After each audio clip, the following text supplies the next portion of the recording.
Hey, what's up everyone? Welcome back to Babylon Talmud. Today we're studying Daf Chavav, Daf 26 of Masechta Yoma.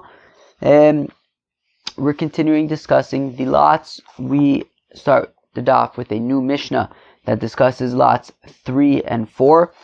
We discussed the Ketores, as well as bringing the limbs of the Korban Tamid onto the Mizbeach.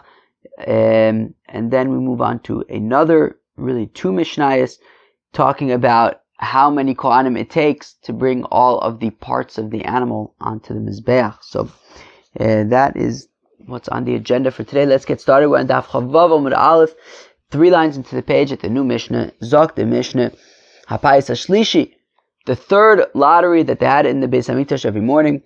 Chadoshim Ketores Bo ve'afisu. Those newbies, those Ketores newbies, people who have never done the Ketores before are welcome, are invited to join the third lottery.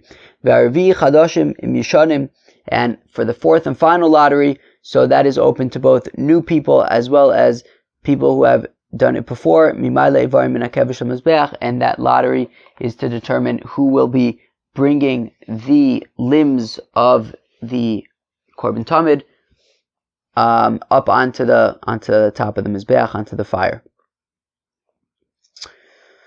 Says the Gemara, Tanami Olam Lo Shana Adam Ba. My time Amram Chanina Mipnei Me'asheres. So says the Gemara that there was never a repeat when it came to the Ketores. It was always a new person when it came to the Ketores. Nobody ever did the avoda, no Kohen ever did the avoda of the incense more than once. How come? Reb Chanina says because it makes you wealthy, and because having the opportunity to offer the Ketores makes one wealthy. We want it to be able to spread the wealth. We want it to be able to allow as many Kohanim as possible to have this merit. Omer Papa Labai says, Papa Tabai, my time.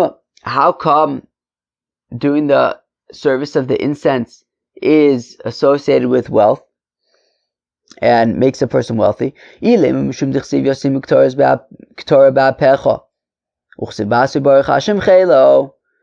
Papa says Tabai, well, if you're going to want to suggest, the pasuk says in Parshas V'zos HaBracha, Yosim Ketores ba'apecha, they will place incense for your nose. And it says in the very next pasuk, may God bless his strength. So there's a correlation between offering incense and getting blessing. But so now Rav Papa's kasha is, but that very same pasuk that says Yasimu Ketores ba'apecha, what does it say immediately afterwards? V'chol al mizbechecha, a completely burned offering on your mizbeach. So Rav Papa is asking if the incense is connected with wealth because it says Yasimu Ketores ba'apecha, and then it says afterwards Baruch Hashem Chelo.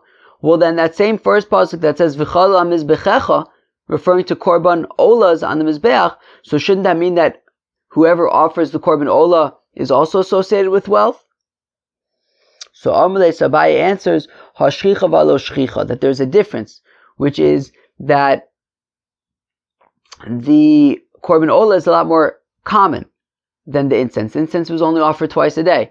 The Korban Olah, first of all, there were a whole bunch of Kohanim that merited to offer the Tamid, as well as other people might be bringing other, donation offerings or something of Olas. And because Olah is much more common than Ketores, so wealth needs to be something that's limited, right? Meaning wealth is relative. The whole point of, not the whole point, but Kilu, in order for one person to be wealthy, he has to be wealthier than all the other people. And therefore, limit, the Ketores, if it's something that's not so common, so it makes sense to say that people who get this sort of unique opportunity, that is associated with wealth. But if there's lots of opportunities, well then wealth kind of gets inflated. So therefore, it must be that it's the Ketores specifically that is associated with wealth. Amar Rava says Rava lo mishkachas tzuv me'abanan tamori ela da'asi mishevet Levi, says Rava that Torah students or Torah scholars who are posek halacha, who make halachic decisions and rulings, they come from the tribe of Levi, or Mishevet Yisachar, or from the tribe of Yisachar. Levi dichsev Yom Mishpatech Yaakov. They come from this tribe of Levi because regarding the tribe of Levi, in the context of the tribe of Levi, it says Yoru Mishpatech Yaakov, that they will teach laws to Jacob, to Bnei Yisrael. Yisachar, and how come from the tribe of Yisachar? Dichsev, as the pasuk says, Bnei Yisachar Yodei Bina Leitim, that from the children of Yisachar, that they know understanding for times, let's say. Das Mayase Yisrael, to know what the Yidden will do. So therefore we see that there's psukim both by Shevet Levi and by Shevet Yisachar indicating that they will be informing the Yidden of what to do and teaching the Yidden.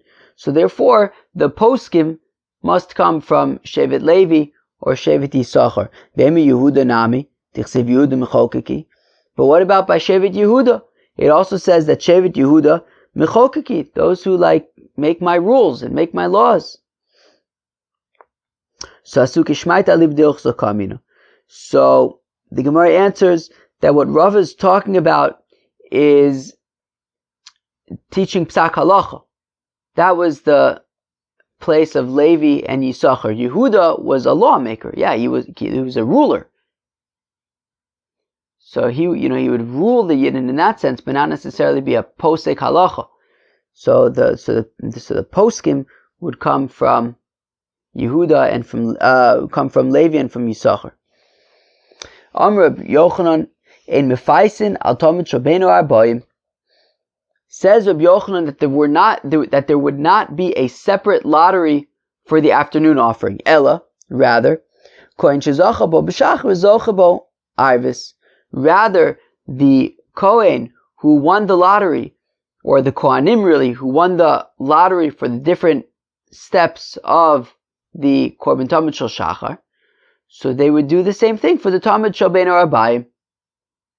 Whoever won the morning, the lottery is regarding the morning offering, so they would also have the same roles for the afternoon Tamid offering. Meisvei, we have a kasha. Kshem shemafaisin shachris kach mafaisin bein arbaim. We have a brisa that says that just like there would be a lottery in the morning, there would also be a lottery in the afternoon. So what do you do with that brisa, which says that there would be a lottery for the morning Talmud and the afternoon Talmud? No, Kitanya yi Ketores. The Gemara says no. That's talking about the Ketores. As we said, that the Ketores makes the person who wins the lottery for the Ketores wealthy. So therefore, because we want to spread the wealth, so there's a morning lottery and an afternoon lottery so that, two people could win that. However, the Korban Tamid Shel Shachar and the Korban Tamid Shel Bein Arbaim, it was the same lottery. But 1 second, we have a different price that says, Kishem shemafaisin lo shachris kach mafaisin lo arvis. We have a price that says that just like they would make a lottery for it in the morning, they would also make a lottery for it in the evening. So ema lo.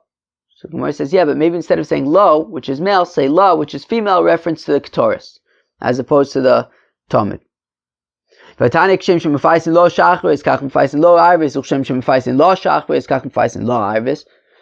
which the Gemara says, but 1 second.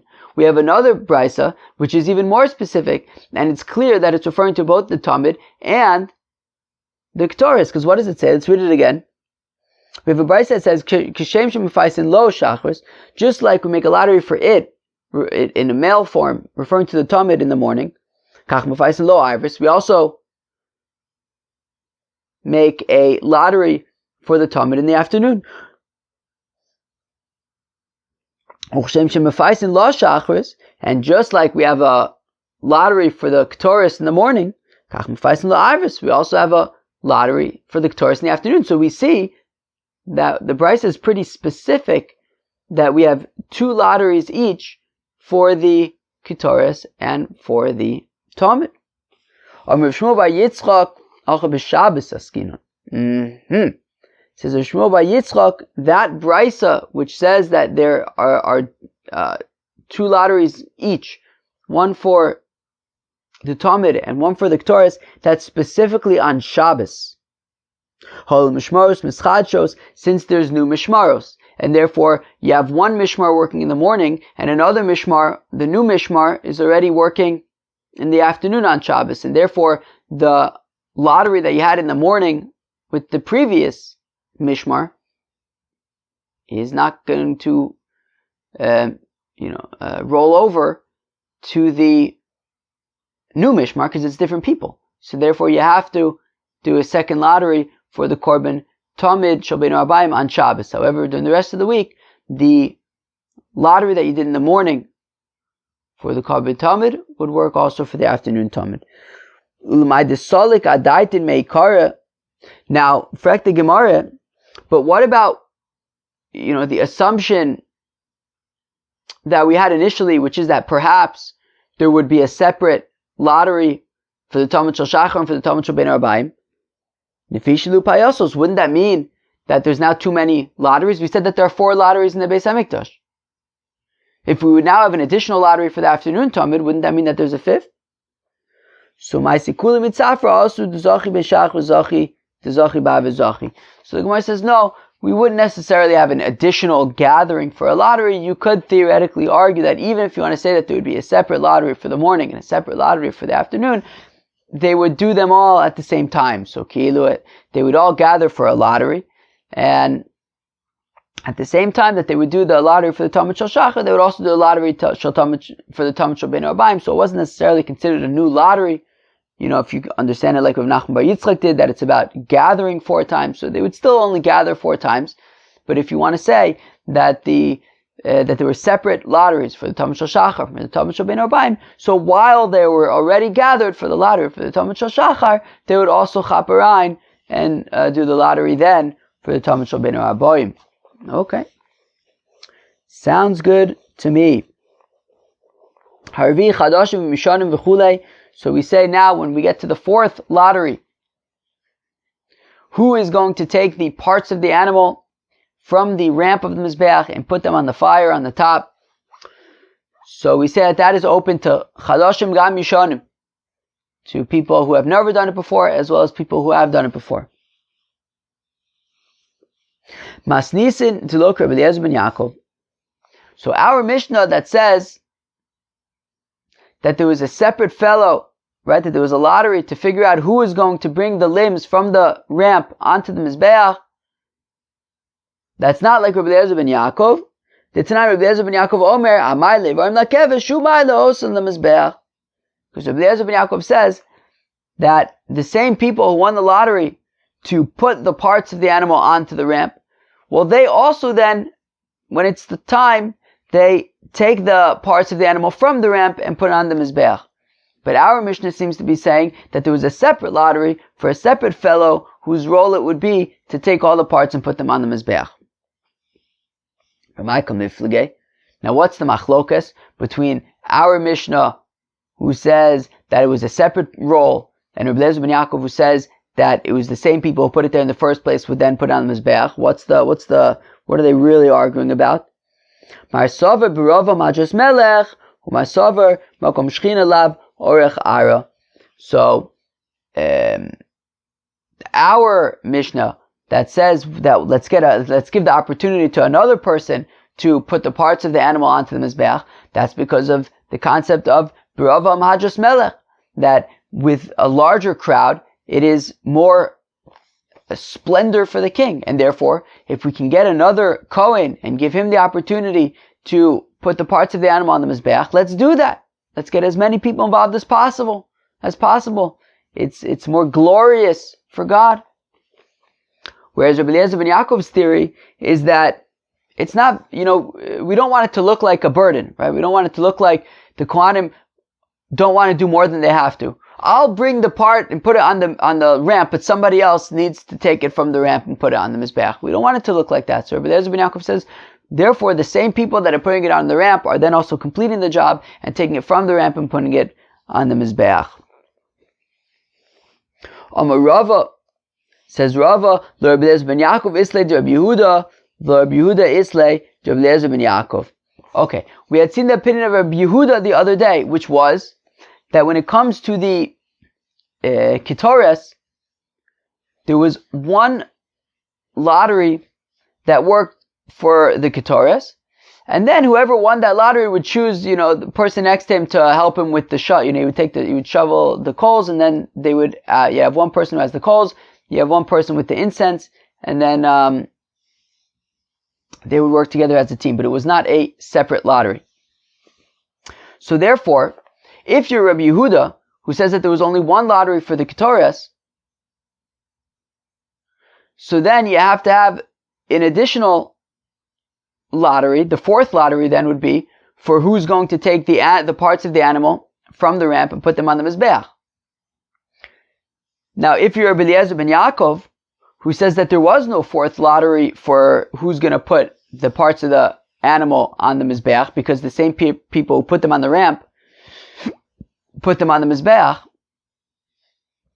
well then what was the fourth lottery? So it must be that he disagrees with Rabbi Yehuda and says that actually the Ketores had two lotteries. So because the Ketores was two lotteries, then you don't need the fourth lottery to be who's going to put the parts of the animal on the Mizbeach.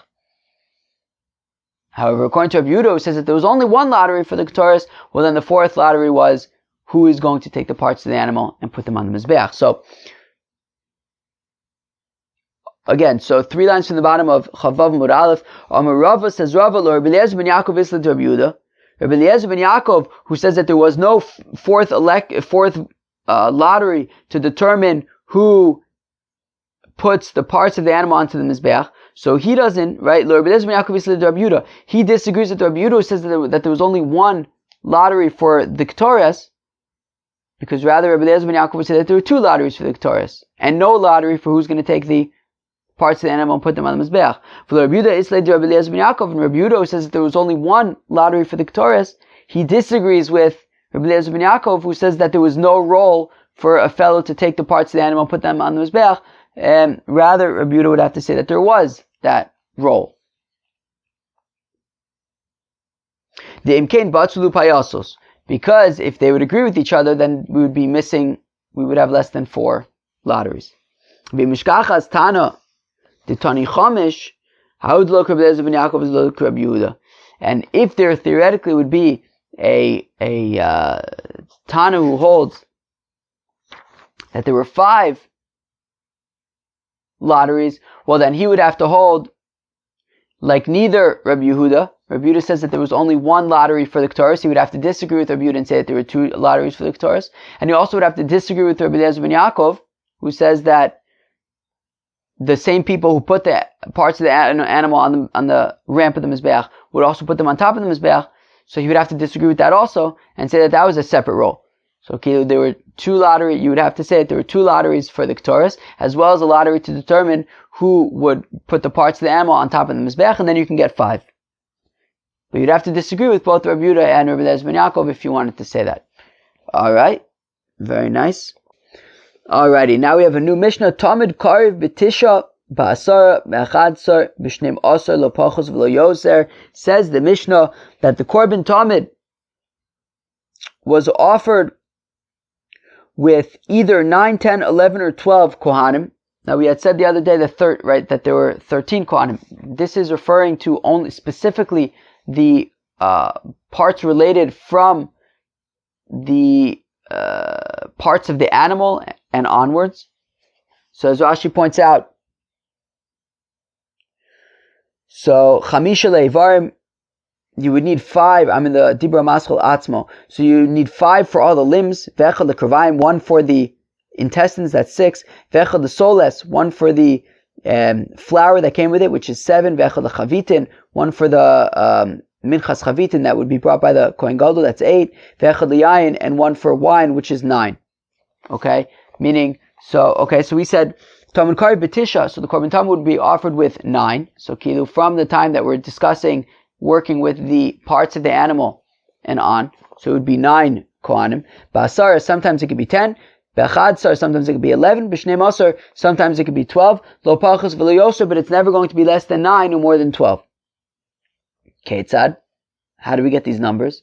Atzmo B'Tes. So as we just read in Rashi, that the Korban Tamid itself, just a plain old raw bare bones Korban Tamid would be 9 Kohanim. Bechag bi'arechad tzlochas shamayim. Now on Sukkot, there would be an additional role, which is that there would be an additional Kohen with a pitcher of water for the Nisuch HaMayim, for the additional special Sukkot water libation. Hare Kanasar, so that's how you get 10. Beinu Arbayim be'achadasar. Every day for the afternoon offering, there would be an additional 2 Kohanim, whose role it was to put the 2 strips of wood on the pyre, the Shnei Gzirei Eitzim. Hu atzma v'tisha, because the Korban Tamid itself would have 9 Kohanim v'shnayim biyadam Shnei Gzirei Eitzim, and additionally the 2 Kohanim with the strips of wood. Where am I? B'Shabbos be'achadasar. On Shabbos, there would also be 11 Kohanim, because Huatzma B'Tisha, the Korban itself, the Tamid itself, would have 9 Kohanim. V'shnayim biyadam shnei bazichei levona shalechem aponim. And of course, on Shabbos, we would also offer the frankincense that was on top of the shulchan with the lechem aponim. So there were 2 bazichin with frankincense, so 1 Kohen for each one. So that's 11. And if we're talking about Shabbos on Sukkot, well then you have the Korban Tamid, which requires 9, plus the 2 for the frankincense, plus another 1 for a Kohen with water for the Nisuch HaMayim. So that is how we can range between 9 and 12 Kohanim for the Korban Tamid. Reb Abba, Vitim Rab Bar Chama, Vitim Rab Yochanan, says the Gemara that says Reb Abba in the name of Rab Bar Chama, or some Takaseiz Rab Bar Chama, some Takaseiz Rab Yochanan, in Minaschin Mayim B'Chag El B'Tamid Shel Shacha. Very interesting that the Nisuch HaMayim on Sukkot is specifically by the morning Tamid, not by the afternoon Tamid. On Sukkot, the Nisuch HaMayim, the water libation, would accompany the morning offering. Mimai, how come? Well, because the Mishnah had said that when is the only time where we have 12 Kohanim offering the Korban Tamid? We say that it's on Shabbos,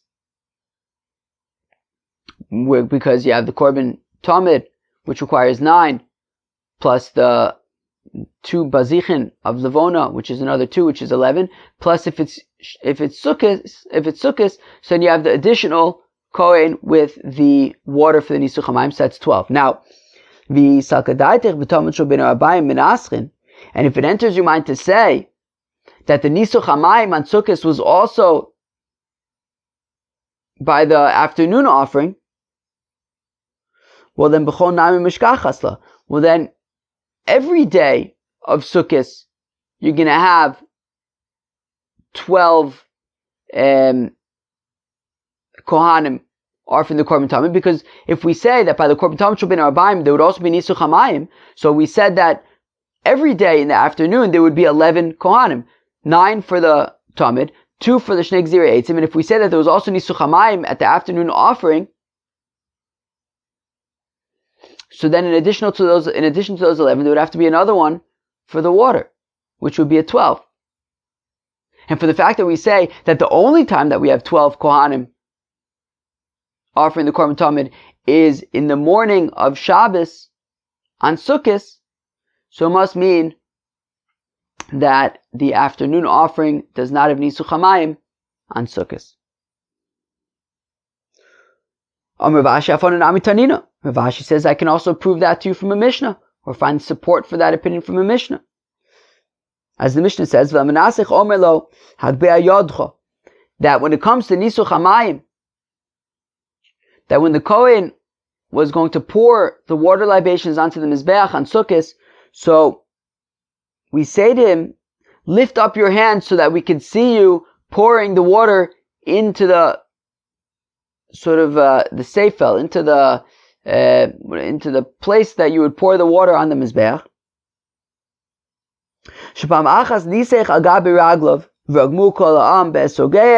Because one time it happened that the Kohen Gadol was a Tzeduki, or whoever was doing the Nisuch HaMayim was a Tzeduki, and therefore he didn't, right? It's Nisuch HaMayim is not written explicitly in the Torah. It's a Gemara in Masechta Tainus, I think on Beis or Gimel Beis, something like that. That there's a remez for Nisuch HaMayim min Torah, and therefore this Tzeduki did not believe in Nisuch HaMayim, so he just poured it on his feet. He didn't pour it into the Mizbeach, and everybody stoned him, so to speak, with their esrogs. They all chucked their esrogs at him. So therefore, in order to prevent a repeat of that situation, we say to the Kohen who's doing the Nisuch HaMayim, we say, lift up your hand so we can see you pouring the water into the Mizbeach. So we see that from the fact that they pelted them with their esrogs, and when you have your lulav and esrog in the morning. So it must be, Shmamina, it must be that Nisuch HaMayim is specifically in the morning. Very, very interesting. Tanya, Reb Shimon ben Yochai, says Reb Shimon ben Yochai, Minayin the Talmud Shalbeinu Arbaim, Shuton Shnei Gzirei Eitzim B'Shnei Kayanim. How do we know that the Talmud Shalbeinu Arbaim, that the afternoon offering, it requires 2 Kohanim to put the 2 strips of wood onto the Mizbeach? Shneimar, as the pasuk says, V'archu Eitzim, that they will order this wood, and that is plural. So therefore, must be referring to 2 Kohanim. Imenu inyan the Talmud Shel Shachar, and if it's not referring to the Talmud Shel Shachar, Tichsiv, because it says by the Talmud Shel Shachar, Uvi'arleh HaKohen Eitzim Baboker, that it says that the Kohen, singular, will burn wood by the Korban Talmud Shel Shachar every morning. So we see that by the Korban Talmud Shel Shachar, there's only 1 Kohen to offer, to put the wood there. However, by the Talmud Shalbeinu Arbaim says V'archu, the pasuk says V'archu Eitzim, which is plural. Therefore, that must be referring to the Talmud Shalbeinu Arbaim. Says Reb Shimon that by the Talmud Shalbeinu Arbaim it requires 2 Kohanim to put the wood there. You can skip the next 2 words. Taneu in the Talmud Shalbeinu Arbaim. Fine. So it must be referring to Talmud Shalbeinu Arbaim that it requires 2 Kohanim.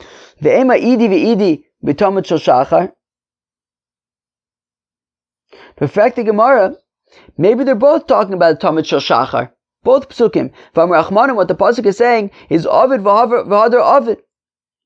That do it twice. Kilu, first put the wood on the Mizbeach, and then put the wood on the Mizbeach again. Imkein, name a crow, uvier. Well, if that's the case, then the pasuk which should say uvier, but it doesn't say that. The first time it says uvier, sure, but the second time it says v'archu. So because there was a different language, so it must mean that it's talking about Talmud Shel Shachar and Talmud Shalbeinu Arbaim. Now, this next piece, you gotta skip stuff and change stuff. So, basically, V'nema denayvid chad v'nayvid trey. Basically, skip to the end of the next line. So maybe what it's saying is that, no, it's all talking about the Talmud Shel Shachar. And when it says uvi'er singular and v'archu plural, it means that first you put these 2 Shnei Gzirei Eitzim onto the pyre of the Mizbeach with 1 Kohen, and then you do it again, this time with 2 Kohanim. Maybe that's what it's saying. Imkein nemakra uvir uva'aru, inami v'arach v'archu, my uvir v'archu, shmamino kidika aminon. Alright. So the Gemara says, well, if that was the case, that we're saying that they're both psukim are talking about the Talmud Shel Shachar, and what it's saying is that first you'll have 1 Kohen put the Shnei Gzirei Eitzim, then that'll be followed by 2 Kohanim doing the Shnei Gzirei Eitzim, but they're both in the context of the Talmud Shel Shachar. So then it should say the same word in both places. First it would say uvier, and then it would say uva'aru, right? So it would be the same word, but one's plural, one's singular, one's plural. Or it just said v'arach v'archu. In fact, it says uvier v'archu, one's singular, one's plural, one's one word, one's another word. It's talking about 2 separate korbanos. One's talking about the korban Talmud Shel Shachar, and the Shnei Gzirei Eitzim was put there by 1 Kohen. The other one's talking about Talmud Shalbeinu Arbaim, and the Shnei Gzirei Eitzim will put them by 2 Kohanim. Alright, sounds good to me. Tani, Reb Chia taught Payis, Paimim Yud Gimel, Paimim Yud Daled, Paimim Tezvav, Paimim Tezayin. Says Reb Chia that the lottery, sometimes it would be for 13 Kohanim, sometimes for 14, sometimes for 15, sometimes for 16. So, meaning our Mishnah just now had said 9, 10, 11, and 12. So, but remember, we also had a earlier Mishnah that said that when it comes to the second lottery, there were 13 winners. So, as Rashi pointed out in this Mishnah, where it says 9, 10, 11, and 12, that's only counting from the limbs part and onwards. Not necessarily like the Shchita and the Zrika and all that stuff. Whereas the earlier Mishnah was talking, including those, that's where we get 13. So Reb Chia is just pointing out that just like over here we have 9, 10, 11, and 12, Reb Chia says that, taking into the, if we go based on the earlier count, so it would be 13, 14, 15, and 16. V'atanya Yud Zayin. But 1 second, we have a brayso that says that it even goes up to 17. Walahi delo Reb Eliezer ben Yaakov elek Reb Yehuda. So when we say kilu up to 16, so that would be like Reb Eliezer ben Yaakov, who says that there was no additional kohen to bring the limbs from the ramp onto the mizbeach. Rather, whoever brought the limbs to the ramp in the first place, they would also take the limbs from the ramp and put them on the mizbeach. So that is why we cap it at 16. However, if you were like Rabbi Yehuda, who says that when it comes to, that there would be a separate role for taking the limbs from the ramp and putting them on the mizbeach, so that's how you can get to 17 with that additional role. Okay? Says the new Mishnah, I'll kariv be'echad asar. Says the Mishnah that a ram is offered with 11 kohanim. Habasar b'chamisha, the meat was offered with 5 kohanim, as we explained earlier. Hakravayim v'asolas v'ayayim b'shnayim shnayim. And then the intestines, the flour, and the wine were offered with 2 kohanim each. So 2 times 3 is 6, plus 5 is 11. The cow was offered with 24 kohanim. Harosh ba'regel, you would have the head and the back right leg. Harosh be'echad v'regel b'shnayim, so the head would be with 1 and the back right leg would be with 2, so that's already 3. Ha'oketz v'regel, the tail and I guess the back left leg. Ha'oketz b'shnayim, now we're up to 5. V'regel b'shnayim, now we're up to 7. Hechaze v'agera, the chest and the neck. Hechaze be'echad, the chest with 1, so now we're up to 8. V'agera b'shlosha, we're up to 11, the neck with 3. Shtei yadav, the 2 hands. Shtei yadayim, the 2 hands. I think we're up to 13, we said. B'shnayim, that would be another 2, so we're up to 15. V'shtei, defanas b'shtayim. No, I think maybe now we're up to 13. Now with the 2 flanks, we're up to 15, I think. V'akravayim, v'asolas, v'ayayim, b'shlosha, shlosha, and then 3 each for the intestines, flour, and wine. So 15 and 9 is 24. When do we say that we need all of these kohanim? B'korbanos tzibur, with communal offerings of Abu Korban Yachid, but if it's the sacrifice of an individual, if even one kohen wants to do it all himself, he's welcome to do that.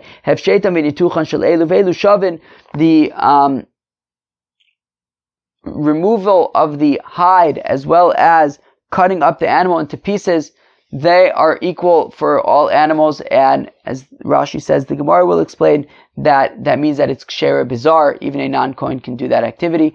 That was Daf Chavav of Masechta Yoma.